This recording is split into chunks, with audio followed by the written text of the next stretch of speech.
what's happening in Scotland in great detail, because there is a lot happening in Scotland. It's been a momentous number of years, the last few years, where we've transformed the political landscape in Scotland, firstly by winning for the SNP, that is, a Scottish Parliament election, and for not just surviving but effectively governing as a minority government for a whole term, and then confounding all of our opponents and critics and media representatives who thought we couldn't win another election.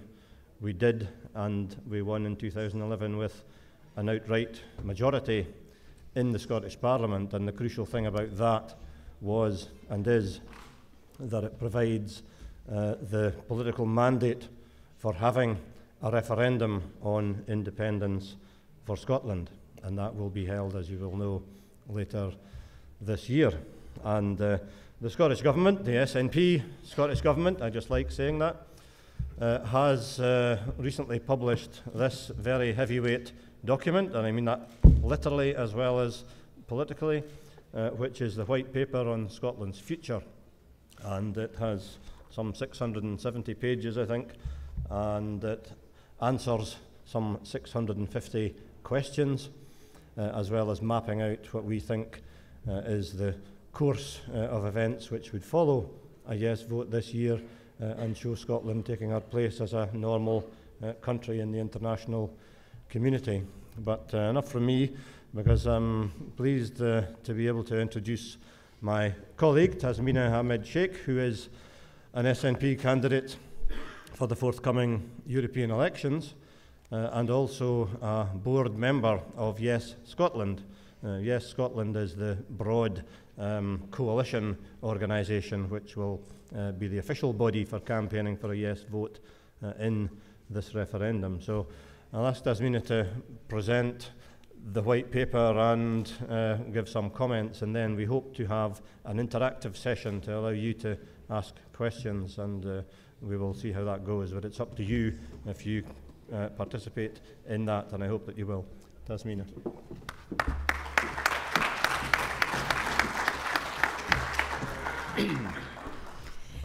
Thank you, Ian Gunter. Good morning, friends. Can I start by saying what an honour and a pleasure it is to be invited to speak here today.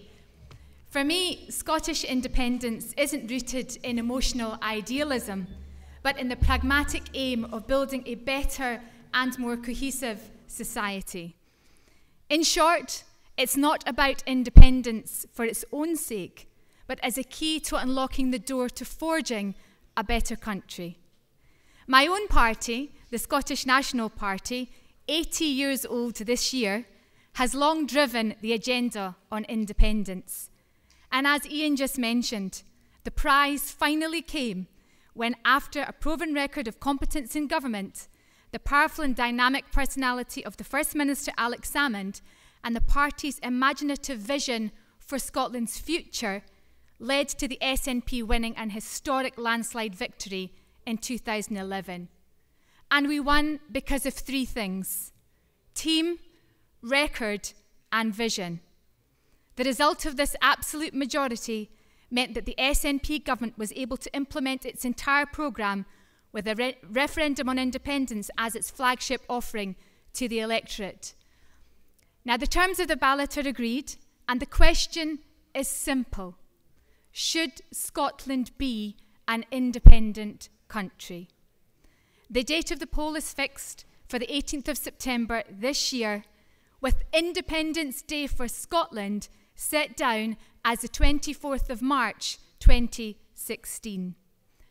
Everyone in this debate, whether in favour of independence or not, agrees that we could be a successful independent country. So there is no question that Scotland can be independent. We believe that Scotland should be independent, and to create a better country, Scotland must be independent. The referendum on the 18th of September 2014 is a choice between two futures for Scotland. And if we vote yes, we take the next step on Scotland's journey. Now, All countries face challenges, but with independence, we will be better equipped to meet the challenges we face and make Scotland the fairer and more successful country we want it to be. We will always have the government that we choose, a government that puts the people of Scotland first. The most important decisions about our economy and society will be taken in Scotland by the people of Scotland. Scotland's future will be in Scotland's hands. On the 26th November last year, the Scottish Government published Scotland's Future, a guide to an independent Scotland, also known as the White Paper.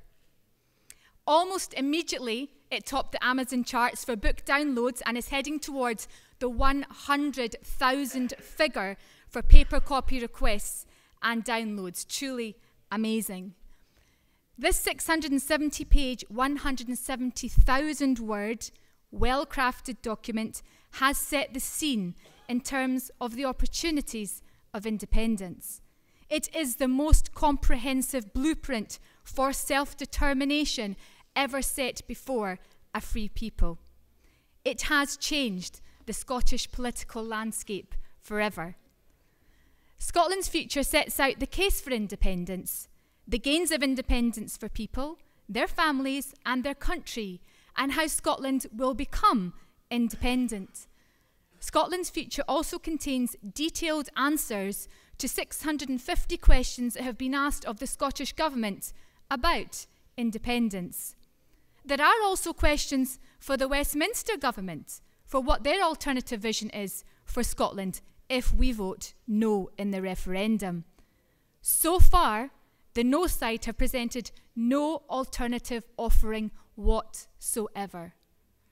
Our questions include of them: what new powers is the Scottish Parliament guaranteed to get if we vote no?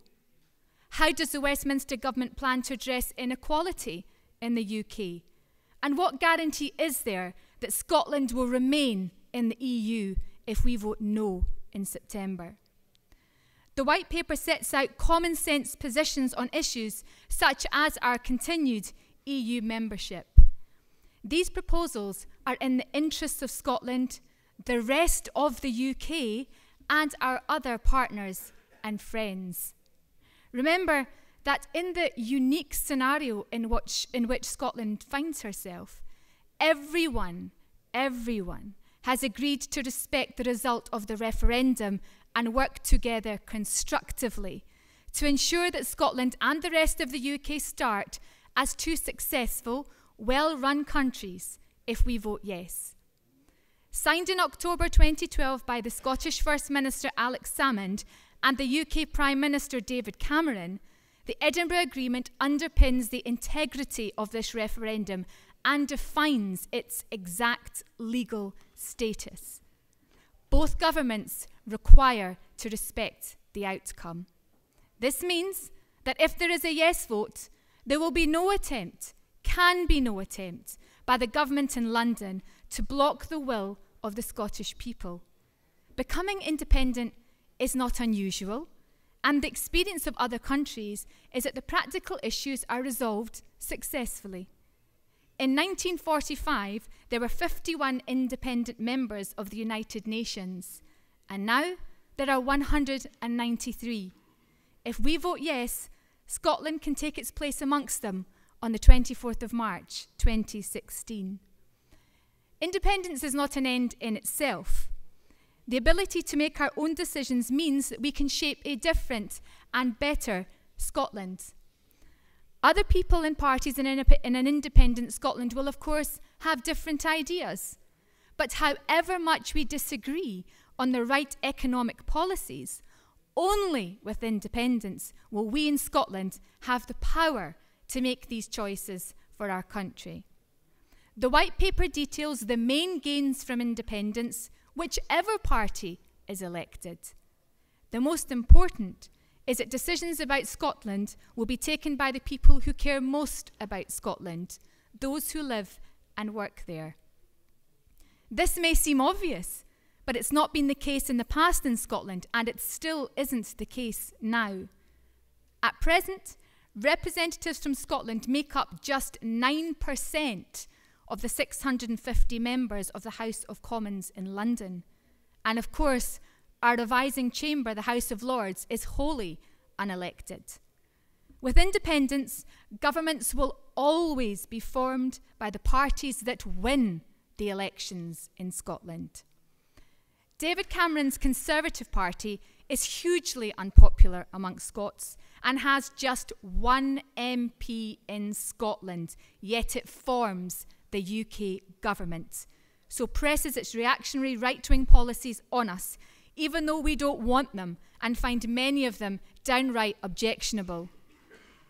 With independence, we will be able to implement our own tax and benefit structures, and public services can be kept in public hands. The Scottish Parliament has kept the National Health Service public. It has the power to do so, but could not, for instance, stop Westminster privatising Royal Mail, which has happened recently, and as it has no competence over postal services.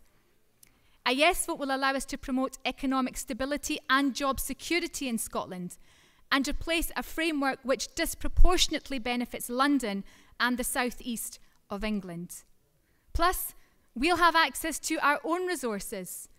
For every one of the last 32 years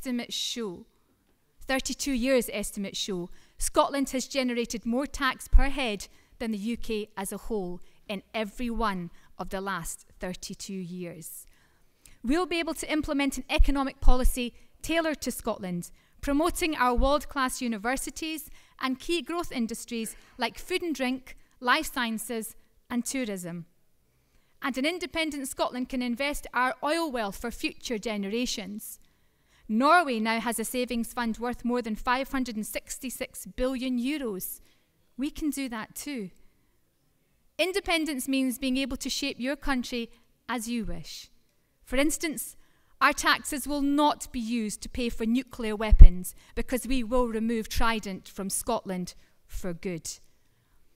My own party, the SNP, has governed in Scotland for the last 7 years and continues to command the confidence of the Scottish people. If we're elected to govern after independence, then we'll work to transform society for the better, building the kind of new Scotland we can be proud of. In the White Paper, we've already outlined the policies we'll implement. These are the possibilities and opportunities of independence. They include radical improvements in childcare provision, working to bring it up to the best European standards. That will give our children the best start in life and make it easier for parents, especially mothers, to return to work and deliver new job opportunities. We'll also take the first steps towards a fairer tax system, simplify the system to cut costs and reduce avoidance, and protect pensions against inflation, raising them every year. The minimum wage will also rise at least in line with inflation, and will also support the living wage. However, we also recognise the importance of having a vibrant and productive business sector. So we'll produce a timetable for reducing the rate of corporation tax by up to 3 percentage points to counter the business pool of London. There will also be help for small businesses, the halving of air passenger duty with the aim of eventually scrapping it altogether, and also support for energy efficiency measures. We know this sort of approach works in other European countries of Scotland's size. They have enjoyed higher growth rates and they have a smaller gap between rich and poor. As we move forward in the year of yes, with just 215 days to go until the people of Scotland have their say, the momentum is undoubtedly with those backing independence. In every one of the last 7 opinion polls, the gap is closing and support for a yes vote in September's independence referendum is growing steadily. The ICM poll for Scotland on Sunday, a well-established newspaper, published on the 26th of January, showed that yes now needed a swing of just over 3 percentage points to take the lead, with 8 months still to go. It puts support for yes at 37%, up 5 points from a similar poll in September, with support for no dropping by 5 points to 44%. But when the 19% of undecided voters were pressed to indicate how they were likely to vote, support for yes rose to 47%, only 6 points behind no. This means that a swing of just over 3 points is needed to put yes into the lead. The Scotland on Sunday newspaper detailed that if the progress recorded over the last 4 months is replicated in the following 8 months remaining until September 18th referendum, the Yes campaign is on course to win. The paper added that these figures represent the largest backing for Yes to be recorded in any independently commissioned survey since campaigning began in May 2012. So, as we enter the home straight, it's all about 3 important words: can, should, and must. Scotland can be independent. We are the 8th richest country in the world. Even without oil and gas revenues, our economic output per head is equivalent to the UK average. With oil and gas, it is significantly higher. We have a strong and diverse economy. We have paid more tax per head than the UK as a whole for every one of the last 32 years. We contribute 9.9% of UK public spending and receive 9.3%. Our public finances are healthier. We have a smaller deficit, more affordable public services. And after a yes vote, negotiations with the UK government will take place in line with the Edinburgh Agreement. The heat of the campaigning that you hear so much about just now will give way to sensible solutions in the interests of both Scotland and the rest of the UK. That is a legal requirement of the Edinburgh Agreement. Scotland should be independent. Independence is about ensuring the decisions to be taken in Scotland, not at Westminster, will be taken in Scotland and not at Westminster by the governments that we don't vote for at Westminster. The Scottish Parliament has shown that decision-making in Scotland works. With powers over health, education and justice, we've been able to protect the National Health Service, keep education free and put more police on the streets.